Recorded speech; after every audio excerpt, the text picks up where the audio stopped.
दोस्तों एआई यानी कि आर्टिफिशियल इंटेलिजेंस, इस शब्द के साथ तो आप जरूर से वाकिफ होंगे। आज एआई बेस्ड टेक्नोलॉजी पूरे मार्केट को कैप्चर कर रही है। हेल्थ केयर से लेकर फिनेंस इंडस्ट्री तक, मैन्युफैक्चरिंग से लेकर ट्रांसपोर्टेशन इंडस्ट्री तक, और यहाँ तक कि अब तो एग्रीकल्चर में भी एआई बेस्ड टेक्नोलॉजी का यूज किया जा रहा है। ब्राजील, जो कि one of the world's largest agriculture producer है, ये भी एआई बेस्ड टेक्नोलॉजी अपने एग्रीकल्चरल सेक्टर में अडॉप्ट कर रहे हैं। एरोस्पेस, ऑटोमोबाइल्स में सेल्फ ड्राइविंग कार्स हो गई आपकी।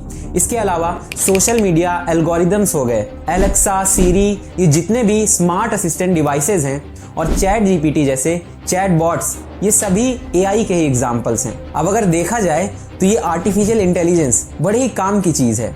इसका अगर सही से यूज़ किया जाए तो ये हम इंसानों की लाइफ को multiple times easier and convenient बना सकता है, और बना भी रहा है। मगर वो कहते हैं ना कि हर सिक्के के दो पहलू होते हैं। अगर किसी चीज़ का पॉजिटिव है तो उसका नेगेटिव भी है। ठीक उसी तरह एआई का भी एक डार्क साइड है, और इसके बारे में 90% लोग अवेयर नहीं हैं, और वो लोग एआई से जुड़े रिस्क्स एंड कॉन्सिक्वेंसेस का अंदाजा भी नहीं लगा सकते हैं। फ्रेंड्स, आज की अपनी इस वीडियो में हम लोग कुछ इसी बारे में बात करने वाले हैं।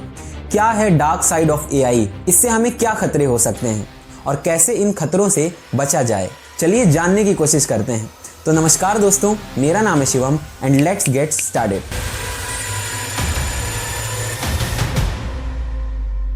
तो artificial intelligence basically human intelligence का एक सिमुलेशन है, जिसे प्रोसेस करने के लिए मशीन्स, स्पेशली कंप्यूटर सिस्टम की जरूरत पड़ती है। लेमन लैंग्वेज में कहा जाए तो जब हम लोग किसी मशीन या फिर कंप्यूटर सिस्टम में learning, reasoning, self correction, creativity and decision making जैसी स्किल्स प्रोग्राम कर देते हैं, तो अब इनके अंदर एक टाइप का इंटेलिजेंस आ जाता है, जो कि ऑब्वियसली आर्टिफिशियल होता है, और इसीलिए हम इसे आर्टिफिशियल इंटेलिजेंस कहते हैं। अब एआई को भी 3 पार्ट्स में कैटेगराइज किया गया है on the basis of level of intelligence. पहला है वीक एआई, जो कि टास्क स्पेसिफिक होता है और अपनी लिमिटेशन से बाहर जाकर परफॉर्म नहीं कर सकता, और ये हमें आसानी से देखने को मिल जाते हैं। Chatbots, self driving cars, Google Maps, Alexa, Siri, ये सभी एक वीक एआई के एग्जांपल्स हैं। दूसरा टाइप है स्ट्रॉन्ग एआई, जो कि चीज़ों को समझ सकता है और सीख भी सकता है, बिल्कुल एक ह्यूमन बीइंग की तरह। अभी रिसर्चर्स इस पर पहुंचने का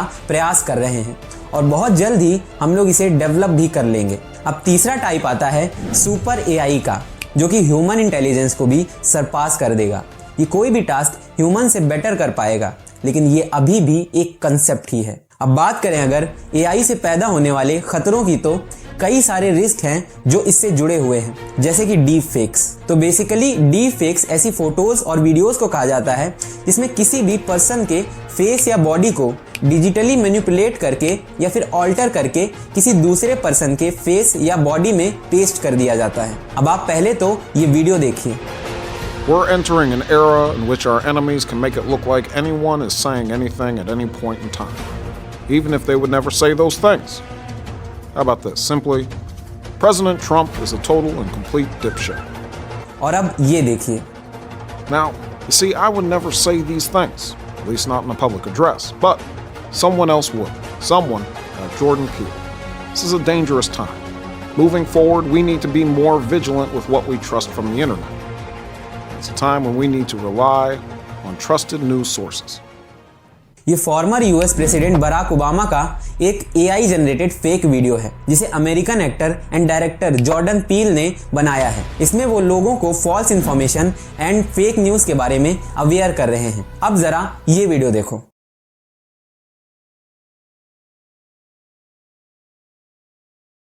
ये video famous Indian actress Rashmika Mandanna का है, जिसमें एक एलिवेटर में एंटर करते हुए दिखाई देती हैं। एंड यू नो, ये भी एक डीप फेक है, और इसी तरह काजोल, कैटरीना कैफ, आलिया भट्ट जैसे तमाम सेलिब्रिटीज के मॉफ्ड वीडियोस आए दिन बनाकर सोशल मीडिया पर वायरल किए जाते हैं। और अभी तो ये सुनो।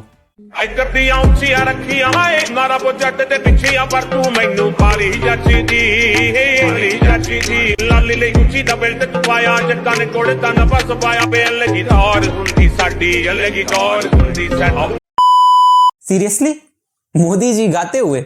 वेल, ये भी एआई का ही एक कमाल है। इसमें आपको किसी पर्सन के केवल कुछ वोकल्स सिस्टम को देने हैं, बाकी इसके आगे का काम सिस्टम खुद ब खुद ही कर लेगा। डीप लर्निंग के थ्रू डेटा को एनालाइज करके।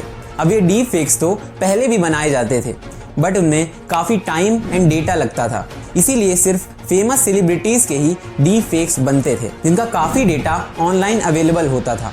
और ये डीप फेक्स आसानी से पकड़ में भी आ जाते थे। कभी स्किन कलर चेंज हो जाता था, तो कभी आंख सही से वर्क नहीं करती थी, तो कभी लिप सिंकिंग ही सही से नहीं हो पाती थी, जिसकी वजह से ये पता लग जाता था कि ये वीडियो फेक है। लेकिन अब जब से AI का इसमें इन्वॉल्वमेंट हुआ, तब से ये काम बहुत ही कम डेटा में और इतनी क्लियरिटी के साथ हो जाता है कि कोई भी इसे देखकर बता नहीं सकता कि ये वीडियो रियल है या फेक। अब ज़रा सोचो कि ये कितना खतरनाक हो सकता है।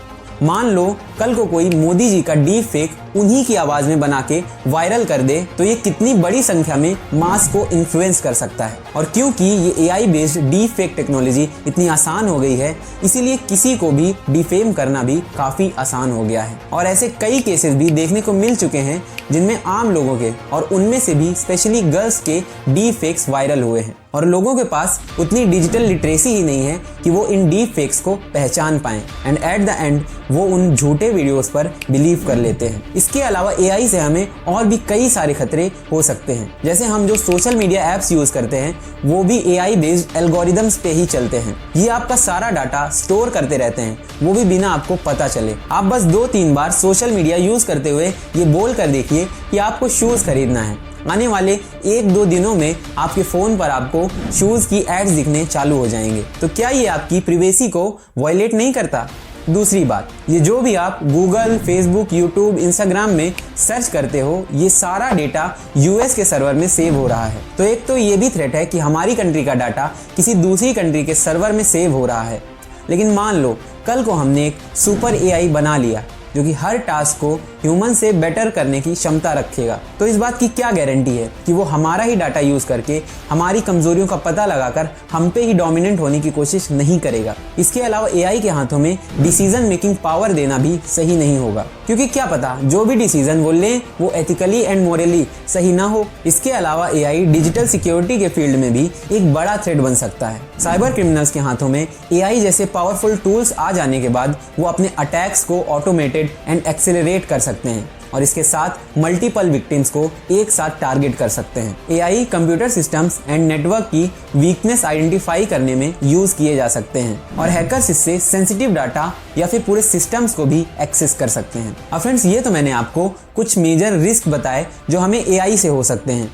इसके अलावा इसके कई डिसएडवांटेजेस भी हैं, जैसे कि ये काफ़ी एक्सपेंसिव हैं, लोगों की जॉब्स खा सकते हैं फ्यूचर में। इसके अलावा various privacy concerns, lack of creativity, ethical concerns, trust and reliability concerns etcetera. चलिए अब एट द एंड जल्दी से बात कर लेते हैं इनसे बचने के सॉल्यूशंस के बारे में। तो सबसे पहले तो अगर आप किसी ऑडियो, वीडियो या फोटो को ऑनलाइन देख रहे हैं और उस पर आपको कुछ अजीब लगता है, तो बिना वेरीफाई किए उस मीडिया पर यकीन मत करिए। दूसरी बात, लोगों को AI से होने वाले थ्रेट्स के बारे में अवेयर करना होगा और इन सब स्कैम्स को अवॉइड करने के लिए पावरफुल टूल्स डिजाइन करने होंगे। इसके अलावा AI के यूज को थोड़ा रेगुलेट करना होगा और एक स्ट्रॉन्ग रेगुलेटरी फ्रेमवर्क सेटअप करना होगा। इसके साथ ही डिफरेंट साइबर सिक्योरिटी कम्युनिटीज का कोलैबोरेशन होना चाहिए और उन्हें अपने टूल्स एंड टेक्निक्स को आपस में शेयर करने चाहिए। Strong AI based defence system बनाना चाहिए जो कि नेटवर्क ट्रैफिक में होने वाली एनोमलीज को डिटेक्ट कर ले और AI इनेबल्ड अटैक के रिस्क को मिटिगेट कर दे।